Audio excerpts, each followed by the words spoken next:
السلام علیکم. لمز لائیو میں آپ سب کو بہت بہت خوش آمدید. آج ہمارا ہے سیشن نمبر 59 یعنی 59، اور ہم نے سوچا کہ کیوں نہ اپنی مشکلات بڑھائی جائیں اور ہم ایک سیشن منٹو کے اوپر کریں.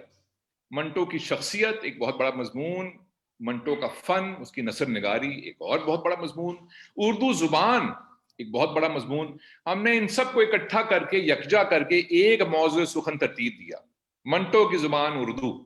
تو آج گفتگو منٹو کے حوالے سے، اردو زبان کے حوالے سے ہوگی. ہماری نہایت خوش قسمتی کہ ہمارے ساتھ دو بہت پیارے ہمارے محسن، ہمارے بزرگ موجود ہیں. ایک آدھ بات صرف منٹو کے حوالے سے، پھر محفل ان کے حوالے میں کر دوں گا. وہ یہ ہے کہ جس قدر بڑا وہ لکھاری اور مصنف تھا، اس کی زندگی، اس کا کام اتنا ہی متنازع بھی تھا. اور بہت سارے جو بڑے لوگ ہیں ان کے ساتھ ایک المیہ یہ ہوتا ہے کہ ان کو زندگی میں وہ پذیرائی نہیں ملتی جو ان کے چلے جانے کے بعد ملتی ہے. مرزا غالب کے ساتھ یہ ہوا، منٹو صاحب کے ساتھ بھی یہ ہوا. 66 برس ہو گئے منٹو صاحب کو ہم سے جدا ہوئے. 18 جنوری 1955 کو وہ ہم سے جدا ہوئے. ہم نے سوچا کیوں نہ جو گزشتہ ہفتے گزری ان کی برسی، اس حوالے سے ان کو ہم دوبارہ سے یاد کر لیں. اگر آپ لوگوں نے میری طرح ہر کچھ عرصے کے بعد منٹو کا کوئی افسانہ نہیں پڑھا تو ضرور پڑھ لیجئے، کیونکہ اردو ادب، شاعری، نثر، یہ سب چیزیں ایسی ہیں جو ایف اے بی اے کی ڈگری کی طرح صرف ایک مرتبہ نہیں لینی ہوتی. ان کو بار بار پڑھنا ہوتا ہے تاکہ انسانیت کے اوپر، محبت کے اوپر، زندگی کے اوپر انسان کا جو ایک اعتقاد ہے وہ مضبوط تر ہوتا جائے. تو آپ اگر بہت عرصہ ہوا منٹو کو پڑھے یا کبھی نہیں پڑھا آپ نے، تو آج ہی کتاب آرڈر کیجیے. اب تو آن لائن کتابیں مل جا سکتی ہیں. تو منٹو کے جو افسانے ہیں، بالخصوص جو متنازع افسانے ہیں، وہ ضرور پڑھیے. ایک بہت دلچسپ بات آپ میں سے کچھ ساتھیوں کے لیے جن کو یہ اندیشہ ہے کہ منٹو صاحب جو تھے وہ صرف متنازع کام کرتے تھے، منٹو کے اوپر 6 مرتبہ مقدمات بنے کہ انہوں نے فحش نگاری کی ہے، یا جو افسانہ ہے یا جو کہانی ہے وہ فحش ہے، اور 6 کے 6 مقدمات میں وہ بری ہوئے. ہاں، ان پہ ایک دفعہ جرمانہ ضرور عائد ہوا تھا 300 روپے کا جو انہوں نے بھرا، لیکن کبھی جیل نہیں جانا پڑا. مجھے اندیشہ یہ ہے، اور میں یہ کہے بغیر نہیں رہ سکتا، کہ اگر وہ آج کے پاکستان میں ہوتے تو 6 مقدمات نہ ہوتے، 6000 ہوتے، اور وہ شاید بری بھی نہ ہوتے. بہرحال وہ ایک اور بحث ہے، آج ہم اس طرف نہیں جائیں گے. ہماری نہایت خوش قسمتی کہ آج ہمارے ساتھ جو مہمان، جو شرکا، جو محسن موجود ہیں، ڈاکٹر عارفہ سیدہ زہرا صاحب موجود ہیں. ڈاکٹر صاحبہ السلام علیکم، اور بہت بہت شکریہ آپ کے وقت کا. اور ڈاکٹر وعلیکم اصغر السلام الدین جی. سید صاحب موجود ہیں. سید صاحب بہت بہت شکریہ اور بہت بہت خوش آمدید آپ دونوں کا. بہت شکریہ. ڈاکٹر عارفہ، سب سے پہلی بات یہ کہ یہ ممکن ہے کہ جو ہمارے دیکھنے والے آج ساتھی ہیں بہت سارے، انہوں نے منٹو کا نام تو سن رکھا ہو لیکن کبھی منٹو کو پڑھا نہ ہو. یہ ممکن ہے. اور شاید کچھ ایسے معتبر جوہلا بھی ہوں کہ جنہوں نے منٹو کا نام بھی نہ سنا ہو، یہ بھی ممکن ہے. تو اگر میں آپ سے کہوں کہ کوئی نیا شخص ہے اور منٹو کا تعارف کرائیے اس شخص کو کہ منٹو کون تھا، یا اس سے بڑھ کر منٹو کیا تھا، تو آپ ایک نئے شخص سے منٹو کا کیا تعارف کرائیں گے کہ منٹو کون تھا یا کیا تھا؟ کوشش کرتی ہوں. جس کو جی جان سے زیادہ عزیز رکھا ہو اس کو اجنبی جان کے تعارف کرانا مشکل کام ہے. سعادت حسن منٹو اور اردو افسانہ ایک سکے کے 2 رخ ہیں. ان دونوں کو الگ نہیں کیا جا سکتا. ہو سکتا ہے بہت سو نے اردو کے افسانے کا نام ہی نہ سنا ہو سکتا ہے اردو کا نام نہ سنا ہو یا افسانے کا نام نہ سنا ہو. دونوں باتیں ہو سکتی. سعادت حسن منٹو دراصل ایک بڑے زبردست عہد کی ذہنی تخلیق ہے، اور وہ عہد ہے پہلی جنگ عظیم کے کوئی 10-15 سال کے بعد کا. اور جب ہندوستان میں ایک ایسی ادبی تحریک ابھر رہی تھی جس کا کہنا یہ تھا کہ بہت ہوا ہم نے اپنا منہ چھپایا، بہت ہوا ہم نے اپنے عیبوں سے درگزر کیا، بہت ہوا کہ ہم نے سچ نہیں دیکھا. تو سعادت حسن منٹو نے کہا کہ میں آئینہ بن جاتا ہوں، میں آئینہ بن جاتا ہوں، اور تمہاری درماندگی کی، تمہاری کمتری کی، تمہاری بے عزتی کی کہانیاں میں لکھوں گا تاکہ معاشرے کو یہ پتہ چل سکے کہ عزت کے کیا معنی ہوتے ہیں. وہ معاشرہ جو عزت کے معنی بھول گیا، اور آج بھی بھولے ہم نے عزت کا شمار سب جھوٹ میں کر رکھا ہے. بڑی کڑی کہانیاں لکھی ہیں. اور کڑوی کہانیاں بھی بہت سو کے لیے لکھی ہوں گی. آپ تو کہہ رہے ہیں آج کے دور میں ہوتا تو 6000 مقدمے ہوتے. نہیں, ایک ہی مقدمہ ہوتا اور اس میں پھانسی ہو گئی ہوتی. باقی مقدموں کے لیے وہ شاید باقی نہ رہتا. لیکن اس کی کہانیاں زندگی کے گرے پڑے لوگوں کی کہانیاں نہیں ہیں جیسا کہ ہم اکثر سمجھتے ہیں. اس کی کہانیاں اخلاقی طور پر تھکے ہوئے پست معاشرے کی کہانیاں ہیں, جو اپنے معاشرے کو سڑتا گلتا دیکھتا ہے. یہ تو کہتا ہے کہ بدبو آ رہی ہے, مگر اس کو مٹانے کی کوشش نہیں کرتا. سچ بولنے والوں میں اور بڑا کھرا سچ بولنے والوں میں سعادت حسن منٹو کا نام بڑا زبردست ہے. اور زبان کے معاملے میں ایسا کمال کا آدمی ہے کہ اس کی کہانی سے نہ کوئی ایک لفظ نکال سکتا ہے, نہ کوئی ایک لفظ اس میں بڑھا سکتا ہے. اپنی کہانی کے لیے نئے, اب جو میرے مخاطب ہوں ان سے کہنا چاہتی ہوں کہ وہ یہ کہہ گیا تھا کہ کہانی تو خدا لکھتا ہے, منٹو صرف آخری فقرہ لکھتا ہے. تو آپ سوچ سکتے ہیں کہ اس کا اعتبار کہانی کہنے پر کیا ہے. خدا جو لکھتا ہے وہ حقیقت ہے, اور منٹو جو آخری فقرہ لکھتا ہے وہ معاشرے کو آئینہ دکھاتا ہے. اس سے زیادہ کچھ نہیں. سید صاحب, آئینہ دکھاتا ہے وہ. منٹو صاحب نے خود اپنے بارے میں کہا کہ میں اخلاقیات کا درس نہیں دیتا بلکہ میں تو مشاہدہ کرتا ہوں. اچھا, میرا پہلا سوال آپ سے یہ ہے کہ یہ وہ فکشن لکھتا ہے یا کہانی لکھتا ہے یا نثر لکھتا ہے, کہ یہ فکشن جو ہے یہ کس بلا کا نام ہے, کہانی کس بلا کا نام ہے؟ اور اس بات سے آپ اتفاق کرتے ہیں کہ منٹو جو ہے وہ صرف آئینہ دکھاتا ہے, جو ڈاکٹر صاحبہ نے کہا, مشاہدہ کرتا ہے, تنقید نہیں کرتا؟ پہلی بات تو یہ ہے کہ منٹو نے اپنے بارے میں جو کہا ہے تو اس پہ گمان نہ کریں, ٹھیک ہے؟ کیونکہ اس نے یہ بھی لکھا ہے کہ منٹو بہت بڑا فراڈ ہے. دراصل وہ فراڈ اپنے آپ کو نہیں کہہ رہا, وہ اس سوسائٹی کے معیار کو فراڈ کہہ رہا ہے, اس سوسائٹی کی اخلاقیات کو فراڈ کہہ رہا ہے. اسی طرح جب وہ یہ کہتا ہے آئینہ, آئینہ اور چیز ہے. آئینہ رکھ دے سوسائٹی کے سامنے تو کہانی نہیں بنتی. کہانی کو تو کھوجنا پڑتا ہے. کہانی چھپی ہوئی ہوتی ہے بہت ساری سچائیوں اور بہت ساری جھوٹ کے اندر. تو منٹو اس بات سے 100% واقف تھا کہ کہانی چھپتی کہاں ہے اور منٹو کے ہاتھ کیسے آتی ہے. بھائی, جو شخص 35 روپے روز کے لیے صبح 3 افسانے لکھنے کی مشقت میں مبتلا ہو, آپ اس کو کسی ڈیفینیشن میں لائیں گے کہ what is story, what is fiction and what is not fiction؟ بالکل نہیں. وہ کہانیاں اس کے گرد چھتا بنا کے بیٹھی ہوئی تھی. جس چیز کو ہاتھ لگاتا تھا وہ کہانی تھی, جس شخص کو دیکھتا تھا وہ کہانی بن جاتی تھی. مگر اس تک پہنچنے کے لیے جو درد سہنا پڑا, جو زندگی سہنی پڑی, وہ ایک بڑا سفر ہے. اب آپ یہ دیکھیں کہ وہ نکلا ہے ٹانگے پہ بیٹھ کے کہ مجھے آج کہانی لکھنی ہے. مکتبہ کارواں یا مکتبہ جہاں پر وہ سویرا کے دفتر میں جا کر کہانی لکھنی ہے, تو کیا لکھوں گا؟ تو ایک کہانی لکھی جاتی ہے, اس کا نام وہ رکھتا ہے شکاری عورتیں. حیران کن بات یہ ہے کہ دراصل جن عورتوں کو وہ شکاری کر رہا ہے ان کا شکار خود کر رہا ہے. وہ کیا کہانی ہے؟ ٹانگے میں بیٹھا ہے, راستے میں اس کو برقعے میں کوئی خاتون نظر آئی ہے, لڑکی, اور وہ بس سٹاپ پہ کھڑی ہے اور وہ کسی کے انتظار میں ہے اور وہ کوئی اشارہ کر رہی ہے. اسی طرح ٹانگے میں ایک اور لڑکی آ کے بیٹھی ہے, وہ بیچاری اپنے روزگار کی تلاش میں ہے. کرتے کرتے دفتر پہنچ گئے, افسانہ ہاتھ میں آ گیا, نام رکھا شکاری عورتیں. دراصل ان عورتوں کو خود شکار کر کے آیا ہے, یعنی انہی کی بنیاد پہ کہانی لکھ رہا ہے. تو شکاری وہ نہیں ہے, شکاری خود سعادت حسن منٹو ہے. تو اس کے لفظوں پہ نہ جائیں.